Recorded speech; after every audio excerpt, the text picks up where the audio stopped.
Hello everybody, I'm the Bear Bow Brummy. Today we're going to talk about your very first archery lesson. You may have had a go at a taster session. We hold quite a few of those. You may have had a go archery on holiday, maybe at an event somewhere, maybe you visited some place and they're doing archery experiences and you've decided to take it a bit more seriously. But what actually happens at these events? Let's find out. Now, all I can do is tell you about how we run our beginners clubs at my club, but regardless as to what country you're in or what archery organisation you're part of, beginners courses tend to be all quite similar. There are small variations, some coaches have a slightly different approach, but on the whole process is very, very similar across all areas. So let's get into it. Now, first of all, what do you need to do? Well, firstly, be there on time. That's a really good thing to do. And secondly, be aware of what you need to wear. Consider the weather conditions. Predominantly beginners courses will take place outside. Some lucky clubs have indoor ranges. We're not one of those. So you have to consider what the weather's going to do. Also, as far as clothing is concerned, try to avoid wearing baggy clothing. Baggy clothing, when you draw your bow back, baggy clothing can catch in the string and it upsets the way you shoot and it feels strange and it's a little bit scary. The same applies if you're wearing dangly jewellery around your neck or large earrings. I've seen people turn up with big hoopy earrings and they just get in the way everywhere. Potentially, if you're wearing a long necklace or anything like that, it can catch in the string and rip it off completely. You could lose it. So consider what you're going to wear before you go. Okay, so what do you need to bring with you?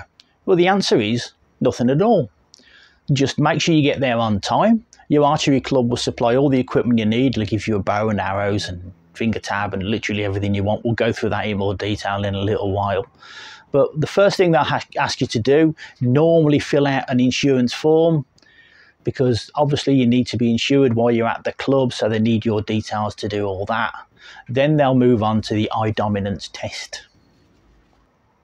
Now, the eye dominance test is an interesting thing. It tests whether and which one of your eyes is the dominant eye. I don't know whether you're aware of this, but much like being left-handed or right-handed, you are left or right-eyed.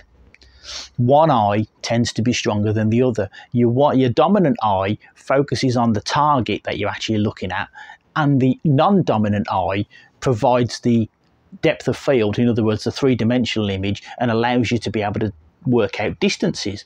That's how the two eyes work in unison. For archery purposes, really you need to focus on what is the dominant eye, what's focusing on the actual target of the thing you're looking at. Now, you can test your eye dominance yourself at home before you even go to the course. I'll show you how to do it. There are a couple of ways you can do it. I'll just reorganize the camera and I'll show you how to check your own eye dominance. Now, as you can see, I put a piece of paper on the garage door with a small black dot on it. You don't need to use a small black dot on a garage door. You can actually do this with anything you like. Go outside and point at stuff in the garden. It's quite easily done. All you need to do is point at your black dot with both of your eyes open and then close one eye. If you've closed your non-dominant eye, which means you were looking at your image with your dominant eye, your finger will still remain pointed at the dot. If you then close that eye and open the other one, you'll find you'll be pointing slightly off to the left or the right, depending on which eye is your dominant one. Then again, go back to the one you were looking at from the first place, probably your dominant eye, and your finger will have moved back to where it was without the finger actually moving. It's just your different perspective between the two eyes. So the one that is pointing directly at the dot is your dominant eye. The one that's pointing off the target is your non-dominant eye. It's as simple as that. There's another way you can do it also. I'll show you in a minute. Now, the second way of doing it is simply put your arms out straight, put your hands together and create a small hole in between the insides of your hands like that. Then pick your target and look through the hole at your target. Then draw your hands back slowly, keeping the target inside the hole so you can see it all the way through. Draw it back, like that, and what will happen is your hands will automatically go to your dominant eye. In my case, I'm right eye dominant, so it goes back to my right eye. And that's the other way I do it. That's the way we do it at my club, because it's quick and easy. You don't need any equipment like a dart on a wall or anything like that. You can literally point at anything you want. So that's your eye dominance test done. Now all that is to decide whether or not you get a left-handed bow or a right-handed bow. We base bow choice on your eye dominance rather than whether you're left or right-handed, because the stronger eye needs to be focusing on your target and aiming the bow. Some people are what's called cross-dominant. These people tend to be right eye dominant or left-handed or vice versa, and they tend to create a bit of a challenge because we're trying to get a right-handed person to shoot the wrong way round, and they find it a little bit awkward at first. But we'll give you the left-handed bow just because you're left eye dominant, simply because your left eye dominance creates your accuracy. But we give you the left-handed bow just to see how you get on, and if they can't cope with it, we'll just get them to change to a right-handed bow and see how they get on with that and work out which one they prefer. Next, you'll be given some arrows, normally 3. We normally give our beginners line 3. You'll get an arrow tube to put them in. Normally some kind of ground quiver that just goes into the ground. You can keep your arrows in. We'll give you a finger tab and an arm guard. If somebody's turned up in a big baggy coat, we have chest guards available, which will keep your clothing out of your way, stop you hurting yourself like that. And obviously, you'll be given a bow. Now, when we're talking about bows, the question I've been asked is, why do we give our beginners such light poundage bows? We tend to give them bows between £10 and £24, depending on their age and the size. There's a very good reason for this. There are a couple of very good reasons for this, actually. Firstly, that a very light poundage bow is better for you to learn correct form. If you're using a strong poundage bow, if you go up to, £30 bow, it's really difficult for a beginner to hold it at full draw for any amount of time. So what we tend to do is use light poundage bows so the beginners can learn the correct form and the correct technique before actually moving up to a stronger bow.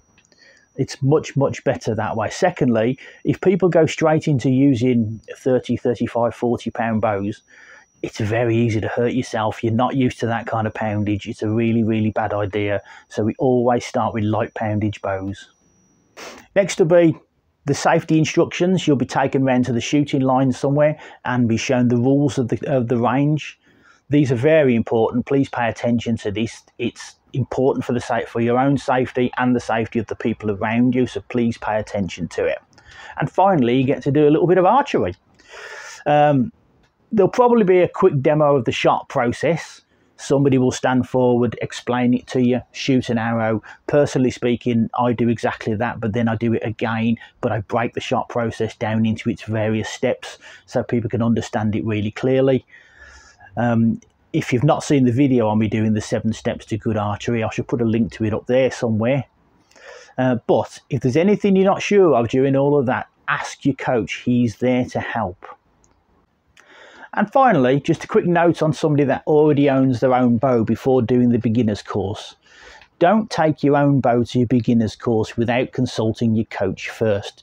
We prefer you to use the club bows simply because we know the club bows, we know they're set up okay, and we can trust them. If you bring your own bow, we don't know it. We don't know whether it's been set up correctly. We don't even know whether it's the right poundage for you. So do not take your own bow to the beginner's course without speaking to your coach first. They probably will suggest you don't use your own bow until you've finished your beginner's course and you can use your own bow then. There's plenty of time after the beginner's course for you to shoot your own bow as much as you want. And you need to practice the correct form with a light poundage bow first. Anyway, I've been the Bear Bow Brummie. A big thank you to the people that have already subscribed to my channel right up to this point. You don't know how much it means to me. If you wish to subscribe to the channel, you can click down here somewhere. If you want to visit the channel and look at some of my other videos, please do. I've been the Bear Bow Brummie. Bye bye.